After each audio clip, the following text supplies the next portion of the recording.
আসসালামু আলাইকুম গাইস, মোর মামু দাওয়াত দিছে। মামু বাড়ির দাওয়াত তো আর সারা যায় না, সবাই আমার অপেক্ষায় ছিল।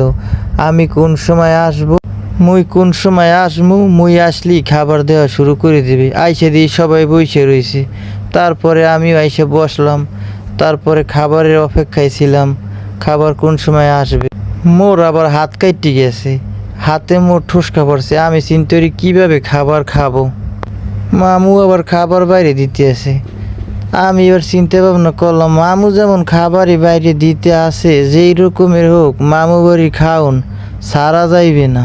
যে পর্যায়ে হোক, কষ্ট হইলেও খাবার আমি খামুই, হাতে ব্যথা থাকুক আর মুখে ব্যথা থাকুক।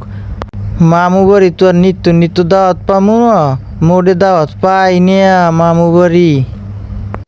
এই পেশে আবার দেখি মামু রোষ লই আইছে, সবাই রোষ দিতে আছে। এখন দেখি আমার সামনেও আইছে, আমার রোষ দিতে এই রোষটা পড়িয়ে দেয়। আমার কিসমতে কি মনে হয় রোষটা আইতে চায় না, তারপরও জোর করে মামু দিয়েছে।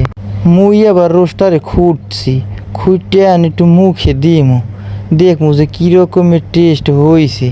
আলহামদুলিল্লাহ মুখে দেওয়ার পরে এত মজাই যে লাগে। মুই আবার কই মামু বাড়ি আবার কবে দাওয়াত পামু। মামু বাড়ির দাওয়াতের অপেক্ষায় আছি, আবার যদি দাওয়াত পাই মুই খামু।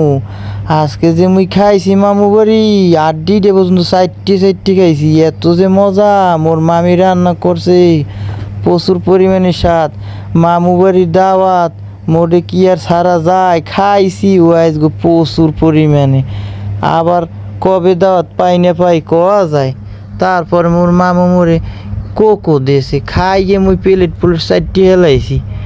খাইছি জমনের খাওয়া খাইছি, এমন খাওয়া খাইছি মামু আর দাওয়াতি দেবে।